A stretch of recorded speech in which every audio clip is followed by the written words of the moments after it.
Indrajit study point में आप सभी का स्वागत है। हम पढ़ रहे हैं एनसीईआरटी क्लास 12 अध्याय 7 एक साम्राज्य की राजधानी विजयनगर, जिसका भाग 2 पढ़ेंगे। राय तथा नायक।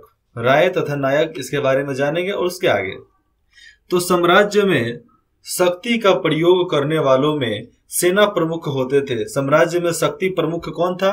सेनापति। तो सारा शक्ति एक सेना प्रमुख के हाथ में होता था, सेनापति के हाथ में होता था। जितना भी राज्य में जो भी करना हो, लेकिन आदेश राजा का मानना होता था उनको।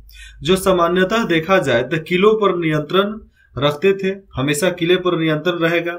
जिसके पास सशस्त्र समर्थक होते थे, लड़ने वाले लोग होते थे और शास्त्र वाले लोग भी होते थे। यहाँ पर शास्त्र कर दोगे मतलब पढ़ाई और सशस्त्र मतलब लड़ाई, तो कुछ ज्यादा अंतर नहीं। 100 हटा को आकार लगा दो तो पढ़ाई, और 100 लगा दो आकार हटा दो तो लड़ाई। तो पढ़ाई और लड़ाई दोनों तो समझो तो एक तरीके से खास ही है। तो ये प्रमुख आमतौर पर देखा जाए तो एक स्थान से दूसरे स्थान तक भ्रमणशील रहते थे, एक स्थान से दूसरे स्थान तक आते जाते रहते थे और कई बार बसने के लिए उपजाऊ भूमि की तलाश में किसान भी उनका साथ देते थे कि भैया आप हमारे यहाँ पर रह लो, आपके रहने से हम भी सुरक्षित रहेंगे।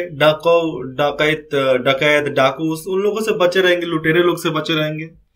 इन प्रमुखों को नायक कहते थे और जो प्रमुख होते थे ना उनको नायक बोला जाता था, जिसके हाथ में सब चीज सारा शक्ति हो। और ये आम तौर पर तेलुगु और कन्नड़ भाषा बोलते थे। और विजयनगर की स्थापना आपको दक्षिण भारत में हुआ था, तो उधर के लोग कन्नड़, तेलुगु और तमिल ही बोलते थे। लेकिन ये जो नायक होते थे खास तौर से तेलुगु और कन्नड़ भाषा का इस्तेमाल करते थे। इसमें आपको थोड़ा मोड़ा संस्कृत भी आता है। आप कर्नाटक में जाओगे तो कुछ इलाका है जहां पर संस्कृत बोले जाते हैं। कई नायकों ने विजयनगर शासक की प्रभुसत्ता के आगे समर्पण किया था। और विजयनगर के जो शासक थे राजा कृष्णदेव राय, तो उनके साथ ये लोग रहा करते थे और उनके समर्थक भी थे ये लोग। पर ये अक्सर विद्रोह कर देते थे और जितने भी नायक होते थे ये सब विद्रोह करते थे और उन्हें सैनिक कार्रवाई के माध्यम से ही वश में किया जाता था और फिर सैनिक कार्रवाई करके उनको जीतकर फिर से गुलाम बना लिए जाते थे। यहाँ पर देखो तो अमर नायक प्रणाली विजयनगर साम्राज्य की एक प्रमुख राजनीतिक खोज थी। यहाँ पर छोटा सा शब्द है अमर नायक प्रणाली। ये क्या है? विजयनगर साम्राज्य की एक प्रमुख राजनीतिक खोज थी जब हमारे पुरातात्विक विभागों ने किया। और ऐसा प्रतीत होता है कि इस प्रणाली के कई तत्व दिल्ली सल्तनत की एकता प्रणाली से ली गई, मतलब वहां से लिए गए थे।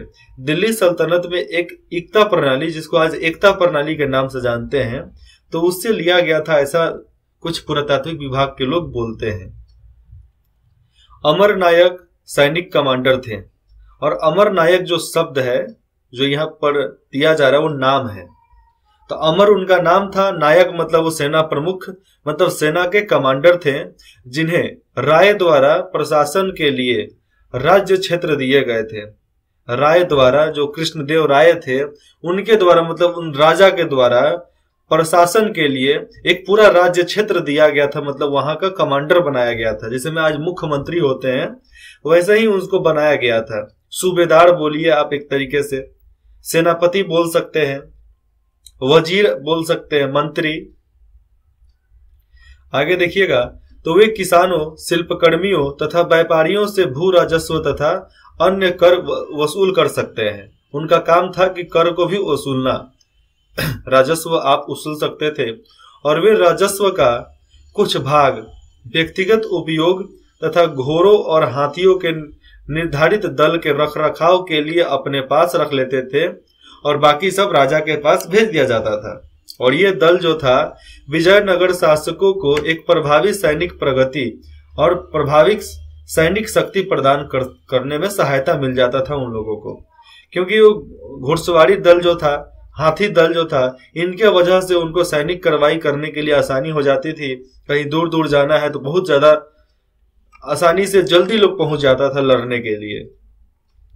तो उनको प्रभावी सैनिक शक्ति प्रदान करने में सहायक होते थे। कौन से? घुड़सवार और हाथी दल, जिनकी मदद से उन्होंने पूरे दक्षिण क्षेत्र को अपने नियंत्रण में किया था। और ये घोड़ा हाथी जो होता है उनको नदी पार कराने के लिए पुलिया बनाने की जरूरत नहीं है, वो नदी पार कर लेंगे, तैर कर पार कर लेते थे।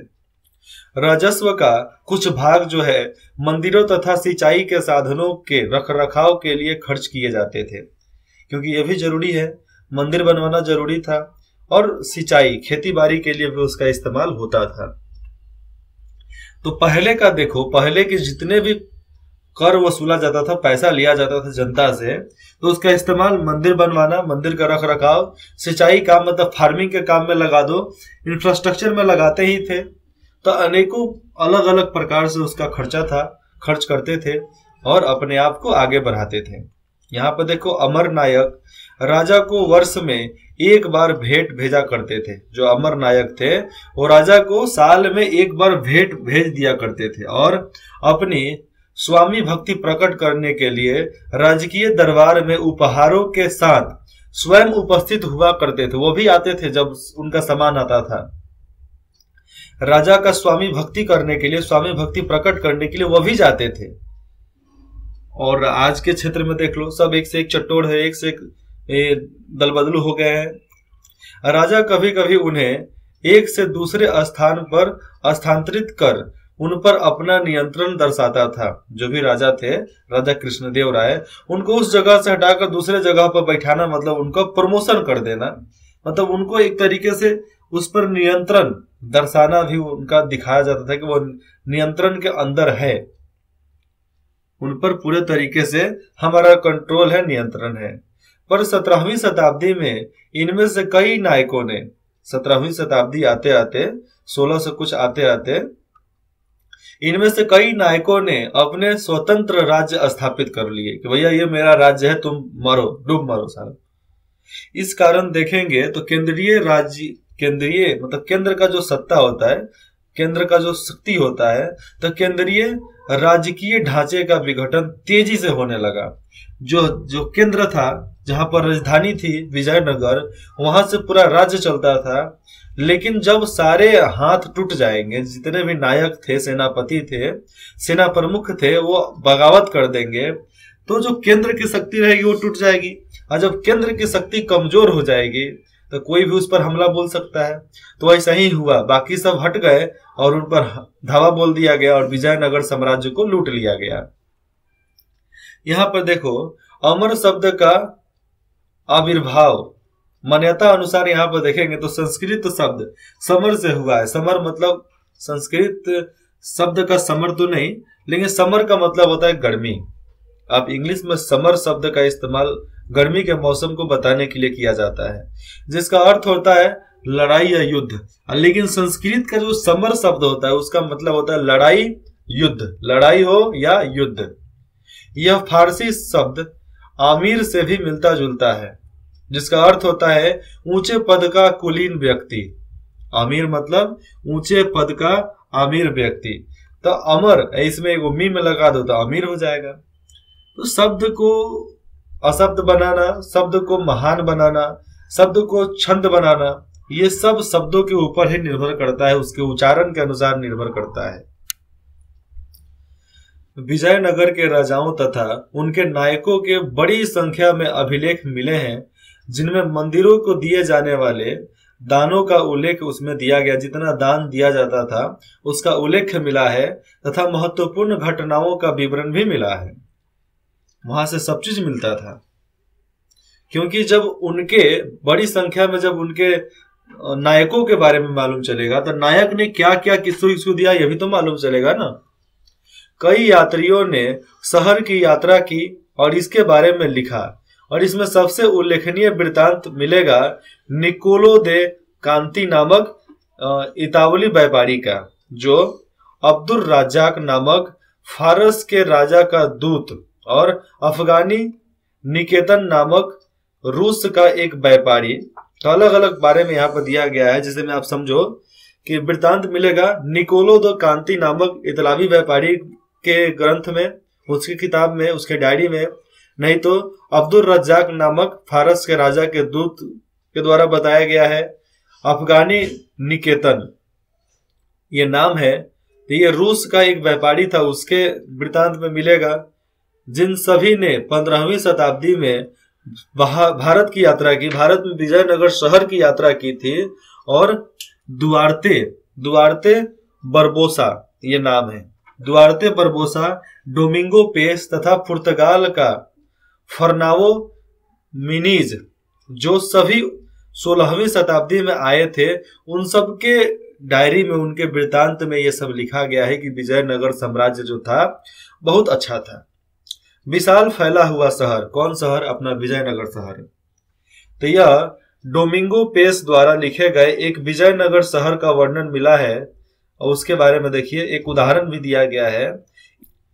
इस शहर का परिमाप में यह नहीं लिखा गया है कि, क्योंकि यह एक स्थान से पूरी तरह नहीं देखा जा सकता, एक जगह से खड़ा होकर आप नहीं देख सकते, पर मैं एक पहाड़ पर चढ़ा जहां से मैं इसका एक भाग पूरे तरीके से देख पाया। मैं इसे पूरी तरह से नहीं देख पाया क्योंकि यह कई पर्वत श्रृंखलाओं के बीच स्थित है, और वहां से मैंने जो देखा वह मुझे रोम साम्राज्य जो था, तो रोम जितना विशाल प्रतीत हुआ और देखने में अत्यंत सुंदर। और इसमें पेड़ों के कई उपवन हैं, पेड़ कई प्रकार के हैं, आवासों के बगीचों में तथा पानी की कई नालियां जो इनमें आती हैं, तथा कई स्थानों पर झीलें हैं, तथा राज्य के महल के समीप ही खजूर के पेड़ों का बगीचा तथा अन्य फल प्रदान करने वाले वृक्ष यहाँ पर मिलते हैं। तो ये उनके वृत्तांत में लिखा गया है, डोमिंगो के द्वारा लिखा गया उनके वृत्तांत में इसको पढ़ने को मिलता है हमें। अब देखते हैं जल संपदा, मतलब उसी में विजयनगर के बारे में पढ़ रहे हैं, तो उसके जल संपदा को कैसे हम भूल सकते हैं। तो जल संपदा से पहले ये जान लो हौज, जलाशयों का निर्माण किस प्रकार होता था।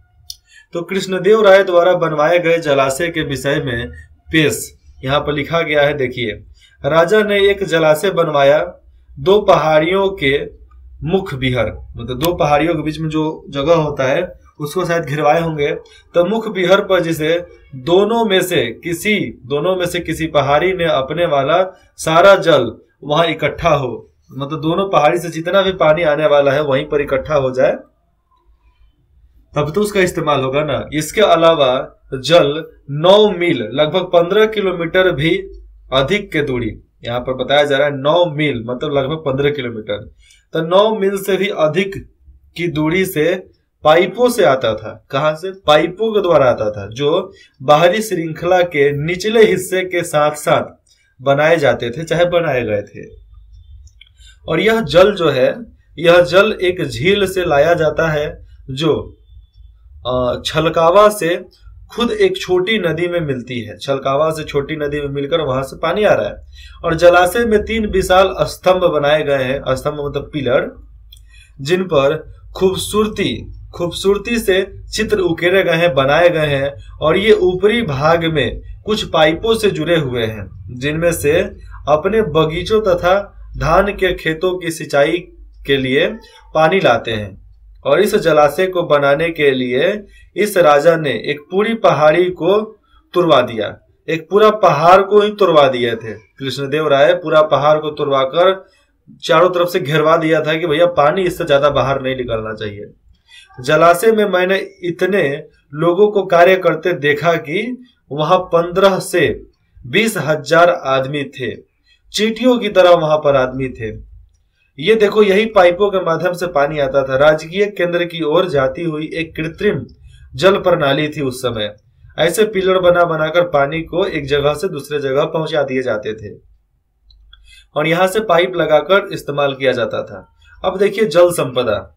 तो विजयनगर की भौगोलिक स्थिति के विषय में सबसे चौंकाने वाला तथ्य जो है, तुंगभद्रा नदी द्वारा यहाँ निर्मित एक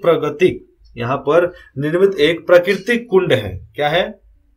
तुंगभद्र नदी में जाओगे तो एक आपको प्राकृतिक कुंड मिलेगा, छोटा सा आपको पोखरा जैसा, लेकिन छोटा नहीं है, बहुत बड़ा है। और यह नदी जो है उत्तर पूरब दिशा में बहती है। कहां से? उत्तर पूरब, मतलब उत्तर से पूरब जाते हुए उस दिशा में बहती है। आसपास का भूदृश्य जो था रमणीय ग्रेनाइट की पहाड़ियों से परिपूर्ण है, मतलब बहुत सुंदर सुंदर ग्रेनाइट की पहाड़ें वहां पर है, जो शहर के चारों ओर करधनी का निर्माण करती सी प्रतीत होती है। और इन पहाड़ियों से कई जलधाराएं आकर नदी से मिल जाते हैं, और कई जलधाराएं जब आकर मिलते हैं तो एक कुंड में ज्यादा पानी अटता है, जिसको हम लोग झील बोलते हैं, और वहां से ही पानी हमारे तरफ मतलब राज्य में आता था। इंग्लिश की किताब पढ़ोगे तो उसमें आपको डेल्टा के बारे में बताया जाएगा। तो डेल्टा को झीली तो बोलते हैं ना, तो सुंदरवन डेल्टा जो बंगाल में है, बांग्लादेश के सबसे नीचे बंगाल की खाड़ी के पास पड़ेगा, वो भारत का सबसे बड़ा डेल्टा है। कौन delta? Sundarban delta. Sundarban delta आपके अभी इसके बारे में पढ़ोगे, भूगोल जब पढ़ोगे ना इसका, तो आपको समझ में आएगा। 12वीं का भूगोल पढ़ोगे तो उसमें सब चीज बताया जाएगा। लगभग सभी धाराओं के साथ देखा जाए तो बांध बनाकर अलग अलग आकारों के हौज बनाए गए थे। सभी जिधर से पानी आ रहा है तो सभी धाराओं के साथ साथ बांध बनाकर चारों दोनों तरफ से घेर कर अलग अलग आकार के हौज, मतलब छोटा छोटा कुंड बनाया गया था। चूंकि यह प्रद्वीप के सबसे शुष्क क्षेत्रों में से एक था, इसलिए पानी के संचयन और इसे शहर तक ले जाने के व्यापक यहाँ पर प्रबंध करना आवश्यक था कि बढ़िया तरीके से पानी को लेकर जाया जा सके। और देखा जाए तो ऐसे सबसे महत्वपूर्ण हौज में एक का निर्माण 15वीं शताब्दी के आरंभिक वर्षों में हुआ, जिसे आज कमलपुरम जलाशय कहा जाता है। कमलपुरम का जलाशय आज भी आप देख सकते हैं, तो आप कभी जाना वहां पर, कमलपुरम जलाशय आप देखना, इसको आज कमलपुरम जलाशय के नाम से जाना जाता है। तो इनका शुरुआत, इनको कब बनाया गया था? 15वीं सदी के शुरुआत में। और इस हौज के पानी से न केवल आसपास के खेतों को सींचा जाता है, बल्कि इसे एक नहर के माध्यम से राजकीय केंद्र तक भी लेकर जाया जाता है। मतलब वहां से पानी को राजकीय केंद्र तक लेकर जाते हैं, मतलब सब महल के बीचों बीच उसको लेकर जाया जाता है। तो देखो क्या प्रणाली होगी पानी लाने की, कि उतना दूर से पानी यहां तक ला दिया जा रहा है। उस पानी को रोका भी जा सकता है, उस पानी का इस्तेमाल करने के बाद, कि पानी नहीं चाहिए रोक डालो, पानी कम हो गया खोल डालो। तो यहां पर देखा जाए तो सबसे महत्वपूर्ण जल संबंधी संरचनाओं में से एक है हरिहर नहर को आज भी देखा जा सकता है, भग्न अवशेषों के बीच उसको देखा जा सकता है। आप उसी के इलाके में जाओगे ना तो आपको ये देखने को मिलेगा हरिहर नहर। और इस नहर में तुंगभद्रा पर बने बांध से पानी लाया जा रहा है शहर के तरफ, और इसे धार्मिक केंद्र से शहरी केंद्र को अलग करने वाली घाटी को यहाँ पर बनाए जाते हैं। यहाँ पर क्या बनाया जा रहा है? धार्मिक केंद्र से शहरी केंद्र को अलग करने वाली घाटी को सिंचित करने में प्रयोग किया जाता था। तो इधर जो केंद्र होता था, धार्मिक केंद्र अलग, शहरी केंद्र अलग, तो इन दोनों केंद्र में अलग अलग पानी पहुंचाए जाते थे। आप एक गेम खेलते थे जिसमें दौड़ने वाला गेम था, मुजाम्बो वाला गेम, पहले के अभी भी चलता है, पहले भी चलते थे, जिसमें रोड पे दौड़ते दौड़ते वो पानी में चल जाएगा, टेम्पल रन जिसको बोलते थे। हाँ, तो वो पानी में चल जाएगा। पानी में जाने के बाद दो धाराएं बढ़ जाती थी, तो तुम इधर जाओगे कि इधर जाओगे, दाएं जाओगे कि बाएं जाओगे। तो वैसे ही दो धाराएं वहां पर बांट दिए जाते थे, जिसके वजह से पानी का केंद्र भी बढ़ जाता था। संभवतः देखा जाए तो इसका निर्माण जो था संगम वंश के राजाओं द्वारा करवाया गया था। जो संगम वंश के राजा थे, संगम वंश के जो भी शासक हुए, उन्होंने ही इस प्रणाली का व्यवस्था करवाया और इसकी निर्माण करवाकर पूरा करवाकर दे दिया। आगे देखते हैं किलेबंदियां तथा सड़कें। तब सड़कें तो हम जानते हैं कि सड़कें बनाए गए, अब किलेबंदियों भी हुआ था, किलेबंद किए गए थे, किले के चारों तरफ बाउंड्री किया गया था। ये हम सब पहले से भी पढ़ते आ रहे हैं कि हर शहर का किलेबंदी होता था। तो पहले देखा जाए तो इससे पहले कि हम शहर के विभिन्न भागों का गहन परीक्षण करेंगे, ठीक तरीके से पढ़ेंगे, और हम उन विशाल किलेबंदी की दीवारों पर नजर डालते हैं जिनसे उन्हें घेरा गया था। जिनसे उन्हें पूरे तरीके से घेरा गया था। 15वीं शताब्दी में फारस के शासक द्वारा कालीकट, जिसको आज कोझिकोड बोलते हैं, तो कोझिकोड भेजा गया दूत जिसका नाम था अब्दुल रज्जाक किलेबंदी से बहुत प्रभावित हुआ और उसने दुर्ग की 7 पंक्तियों का उल्लेख किया और विजयनगर साम्राज्य का 7 किलेबंदी किया गया था। मतलब 7 लेयर था, उसमें 7 लेयर था, जिसमें से सैनिकों से बचने के लिए, युद्ध से बचने के लिए उसको सोच समझ कर बनाया गया था, दुश्मनों से बचाव के लिए। तो 7 पंक्तियों का यहाँ पर उल्लेख किया गया और इनमें से न केवल शहर को बल्कि कृषि में प्रयुक्त आसपास के क्षेत्रों तथा जंगल को भी यहाँ पर घेरा गया था। और सबसे बाहरी दीवार जो था शहर के चारों ओर बनी पहाड़ियों को आपस में जोड़ती थी। यहाँ पर समझो कि शहर के चारों ओर बनी पहाड़ियों को आपस में जोड़ देती थी। यह विशाल संरचना जो थी इतनी बड़ी, यह विशाल राजकीय संरचना थोड़ी सी सुंडाकार थी। सुंडाकार क्या था? एक तरीके से आप गोलाकार ही समझ लो, लेकिन उतना नहीं, पूरा गोल नहीं, मतलब उतना भी गोल नहीं, लेकिन थोड़ा थोड़ा कोण दिखाई देता था, सुंडाकार लगता था। एक तरीके से अंडा से थोड़ा सा और चरखुट्टा टाइप में। और गारे या जोड़ने के लिए, गारे क्या? तो गारे या मतलब जोड़ने, सीधा समझो कि जोड़ने के लिए किसी भी वस्तु का निर्माण में कहीं भी प्रयोग नहीं किया गया। और गारे का मतलब यहाँ पर लेप आ जा रहा है, जिसमें सीमेंट होता है ना आज के समय में, तो सीमेंट चाहे किसी लिक्विड का इस्तेमाल यहाँ पर नहीं किया जा रहा है। जोड़ने के लिए किसी भी वस्तु का निर्माण नहीं किया गया था, सीधा सीधा ऐसे ही जोड़ दिए गए थे। पानी नीचे टपक रहा है, टपकने दो, उसका भी कुछ इंतजाम किया गया होगा, मिट्टी को लपेट दिया गया और मिट्टी लगा दिया गया होगा। पत्थर के टुकड़े फनाकार थे, फनाकार मतलब एकदम पूरा नोखीले थे, जिसके कारण वे अपने स्थान पर टिके रहते थे। और आपको ये कहीं पहाड़ का टुकड़ा जो बताया जा रहा है ना, तो फनाकार तो हिलने वाले नहीं थे, एकदम जिस तरह सांप का फन होता है ना, वैसे ही थे। और दीवारों का अंदर का भाग जो था मिट्टी और मलबे दीवारों के अंदर वाला भाग मिट्टी और मलबे, तो मिट्टी का मतलब समझते हो, मलबे मतलब कचरा समझ लो आप, तो मलबे के मिश्रण से बना हुआ था। तो आप गिलवा मिट्टी का घर पहले बनता था, मिट्टी को सान कर फिर उसको दीवार जोड़ा जाता था, तो वैसे ही आप अभी समझो कि वैसे ही दीवार बनता था उस समय। और वही चीज था, सीमेंट था नहीं, बालू था नहीं, गिट्टी था, मतलब पहाड़ था, तो पहाड़ को वो लोग बड़े बड़े काट कर लगा देते थे, छोटा छोटा कौन करेगा, टाइम थे इतना उन लोगों के पास छोटा छोटा करने के लिए। तो मिट्टी और मलबे के मिश्रण से, तो मलबे में वो लोग कुछ ऐसा मिश्रण भी डालते थे जिसकी वजह से सीलन नहीं होता था, पानी वगैरह टपकता नहीं था, तो उस चीज का इस्तेमाल करके वो जोड़ते थे। और वर्गाकार तथा आयतकार बुर्जों बाहर की ओर निकले हुए थे। यहाँ पर जो सामने आप तस्वीर देख रहे हो इधर से, इसको आयतकार आप बोल सकते हो, इसको आप वर्गाकार बोल सकते हो। दोनों तरफ से आया है लेकिन जोड़ा नहीं गया ना, इधर का पानी कहीं ना कहीं इधर निकल रहा है, इधर निकलने के साथ तभी इसका कहीं हौज बना होगा, जिसका अनुसार ये पानी एक जगह से दूसरे जगह जाएगा। और कोई टेक्नोलॉजी थी जिसके वजह से इनको इधर से उधर भेज दिए जाते होंगे, लेकिन इस चित्र में नहीं दिख रहा है, और मेरे पास भी उतने पुराने डाटा तो है नहीं कि मैं आपको बता सकता हूं। तो सीधा समझो कि आयतकार बुर्ज जो थे बाहर की ओर निकले हुए थे, लेकिन फिर किसी माध्यम से इसको जोड़ा गया, पानी को इधर से उधर लेकर जाया गया। इस किले की सबसे महत्वपूर्ण बात यह है कि इससे खेतों को भी घेरा गया था, पूरे खेत को भी घेर दिया गया था। अब्दुल रज्जाक लिखता है कि पहली, दूसरी और तीसरी दीवारों के बीच में जुते हुए खेत, बगीचे तथा आवास भी होते थे। तो हर बाउंड्री के बीच में कुछ ना कुछ तो होता ही होगा, और यहाँ पर वैसे ही पेश करता है उनके किताब, उनका वृतांत। और इस पहली परिधि से देखो, यहाँ पर इस पहली परिधि से शहर में प्रवेश करने तक की दूरी बहुत है।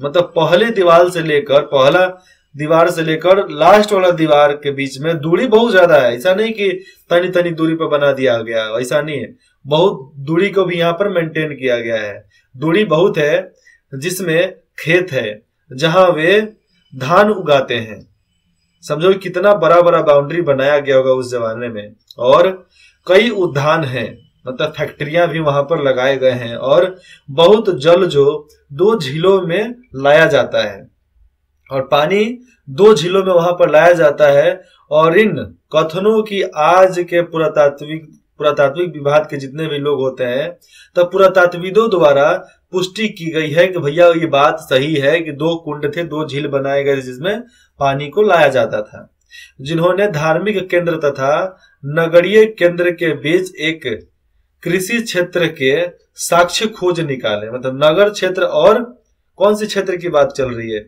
धार्मिक केंद्र और नगरीय केंद्र के बीच में कृषि क्षेत्र के साक्ष्य मतलब सबूत को खोज निकाला कि धार्मिक केंद्र हो चाहे नगरीय केंद्र हो, उसके बीच में खेती की जाती थी। और यह क्षेत्र जो था एक व्यापक नहर प्रणाली के माध्यम से सींचा जाता था।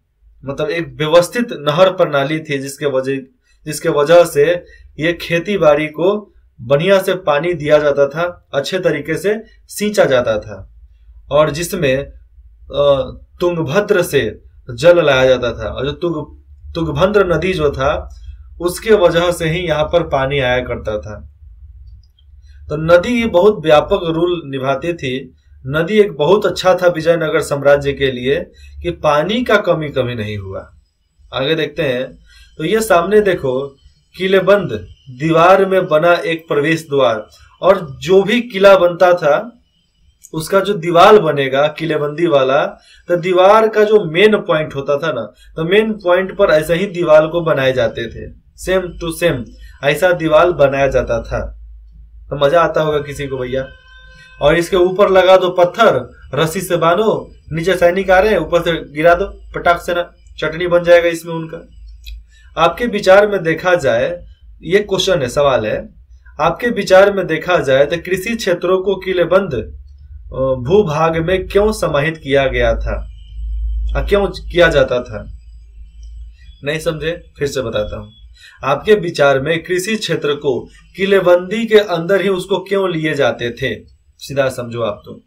इसलिए क्योंकि वो फसल बर्बाद ना हो जाए, उसको बढ़िया से मरम्मत किया जाए, सुरक्षा दिया जाए, सींचा जाए, और वहां से बढ़िया से अपना अनाज इकट्ठा किया जा सके। इसलिए मतलब संरक्षण के लिए ही, सुरक्षा के लिए ही, सुरक्षा के माध्यम से, संरक्षण के माध्यम के लिए ही उसको रखा जाता था किलेबंदी के अंदर में, कि भैया कोई उसको काट कर ना ले जाए, कोई नुकसान ना पहुंचाए, कोई आग न लगा देवे। इस दृष्टि को देखते हुए अक्सर देखा जाए तो मध्यकालीन घेराबंदियों का मुख्य उद्देश्य जो था, प्रतिपक्ष को खाद्य सामग्री से वंचित कर समर्पण के लिए बाध्य करना होता था।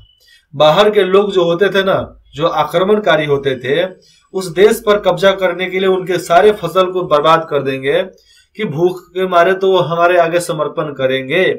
इसी के ध्यान में रखते हुए, इसी बात को ध्यान में रखते हुए पूरे किलेबंदी को दूर दराज तक किया जाता था कि कोई हमारे फसल को बर्बाद ना करे। अब फसल को बर्बाद नहीं करेगा तो हम उनसे क्यों डरेंगे? वो खुद हार जाएंगे, हम उनको बाद में जाकर थूड़ देंगे, पीट देंगे। तो ऐसे प्रकार के उस समय की सोच हुआ करती थी।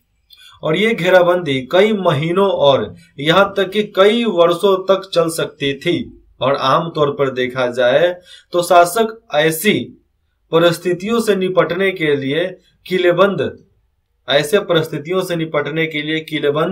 क्षेत्रों के भीतर ही विशाल अनागार मतलब अनाज रखने का जगह, तो अनागारों का निर्माण करवाते थे। विजयनगर के शासकों ने पूरे कृषि भूभाग को बचाने के लिए एक अधिक महंगी तथा व्यापक नीति को अपनाया था। महंगा था लेकिन एक व्यापक नीति था, बहुत अच्छा नीति था जिसको उन लोगों ने अपनाया था। दूसरे किलेबंद, पहले किलेबंद के बारे में हमने अभी पढ़ा, दूसरे के बारे में देखते हैं, तीसरे के बारे में शायद बताया जाएगा, लेकिन ये किलेबंदी के अंदर की बात बताई जा रही है। अब दूसरे किलेबंदी की बात कर लिया जाए तो दूसरे किलेबंदी नगरीय केंद्र के अतिरिक्त आंतरिक भाग, दूसरे नगरीय केंद्र के आंतरिक भाग के चारों ओर बनी हुई थी। और तीसरा जो दीवार जो था, तीसरा किलाबंदी, तो उसके वजह से शासकीय केंद्र को घेरा गया था। शासकीय केंद्र उसके अनुसार से घेर दिए गए थे, जिनमें महत्वपूर्ण इमारतों के प्रत्येक समूह को अपनी ऊंची दीवारों से घेरा गया था। दुर्ग में प्रवेश के लिए अच्छी तरीके से सुरक्षित प्रवेश द्वार थे जो शहर को मुख्य सड़कों से जोड़ते थे। प्रवेश द्वार विशिष्ट स्थापत्य के नमूने थे जो अक्सर उन संरचनाओं को परिभाषित करते थे। जो हमारा प्रवेश द्वार जो था विशिष्ट स्थापत्य के नमूने थे जो अक्सर उन संरचनाओं को परिभाषित करते थे जिसमें प्रवेश को वे निमंत्रित करते थे। मतलब जिनमें प्रवेश को निमंत्रित करते थे, वहां से ही आना है, दूसरे जगह से आप नहीं आ सकते। किलेबंद बस्ती में जाने के लिए जहां पर चारों तरफ से घेरा गया है, वहां पर जाने के लिए प्रवेश द्वार पर बनी मेहराब और साथ ही द्वार के ऊपर बनी गुंबद चित्र 7.6 में हम देख सकते हैं। 7.6 में देख सकते हो, दिख रहे हैं। तो चित्र 7.6 में दिखाया गया है। तुर्की सुल्तानों द्वारा प्रवर्तित स्थापत्य के चित्रित तत्व यहाँ पर माने जाते थे। कला इतिहासकार के बारे में देखो आप। कला इतिहासकार इस शैली को इंडो इस्लामिक, जो कला इतिहासकार जो थे तो इस शैली को इंडो इस्लामिक मतलब हिंदू इस्लामी कहते थे, क्योंकि इसका विकास जो था ना विभिन्न क्षेत्रों की स्थानीय स्थापत्य की परंपरा के साथ संपर्क से हुआ था। मतलब स्थानीय जो परंपरा चल रही थी उसके साथ उसके संपर्क में आने के अनुसार इसको बनाया गया था। पुरातत्वविदों ने, जो पुरातात्विक विभाग के लोग थे, तो उन्होंने शहर के अंदर की तथा वहां से बाहर जाने वाली सड़कों का अध्ययन किया, उसके बारे में खूब रिसर्च किया, खोज किया, और उनकी पहचान प्रवेश द्वार से होकर जाने वाले रास्ते के अनुरेखण तथा फर्श वाली सड़कों की खोज से की गई है। और सड़कों के बारे में हो जाए बात यहाँ पर, तो सड़कें सामान्यतः पहाड़ी भूभाग से बचकर, पहाड़ी वाला जो क्षेत्र था उससे बचकर घाटियों से होकर ही इधर उधर घूमती थी, और घाटियों से होकर ही उसको घुमाकर इधर उधर सड़क को भेज दिया जाता था। इधर जाओ तुम, उधर जाओ तुम, उधर जाओ। और सबसे महत्वपूर्ण बात यहाँ पर है कि सड़कों में कई मंदिर के प्रवेश द्वार से आगे बढ़ी हुई थी। मतलब यहाँ पर समझो कि सड़कों में कई मंदिरों के प्रवेश द्वार भी थे वहां से आप किसी मंदिर में भी जा सकते हो। तो मंदिरों के प्रवेश द्वार से आगे बढ़ी हुई थी और उनके दोनों ओर बाजार थे। और मंदिर के प्रवेश द्वार से आगे जाओगे तो सड़क था, लेकिन उसके आगे जितना जाओगे तो आपको केवल दुकान ही दुकान मिलेगा, लेकिन बाजार लगता था वहां पर। अब मंदिर में लोग दर्शन करने जाएंगे तो भैया कुछ ना कुछ तो खरीदेंगे ना, और नहीं खरीदेंगे तो क्या करेंगे, चाय डालेंगे। मंदिर में जाओगे तो कुछ ना कुछ लेकर जाओगे। ये मंदिर को आप देख लो, एक गोपुरम है मंदिर, मतलब मंदिर का ऊपर का ये दृश्य जो दिख रहा है ये द्रविड़ शैली है। नागर शैली आपको उत्तर में देखने को मिलेगा, द्रविड़ शैली आपको दक्षिण में मिलेगा, और जो मध्य भारत है वहां पर आपको नागर शैली और द्रविड़ शैली को मिलाकर वेसल शैली के मंदिर भी आपको यहाँ पर देखने के लिए मिलेगा।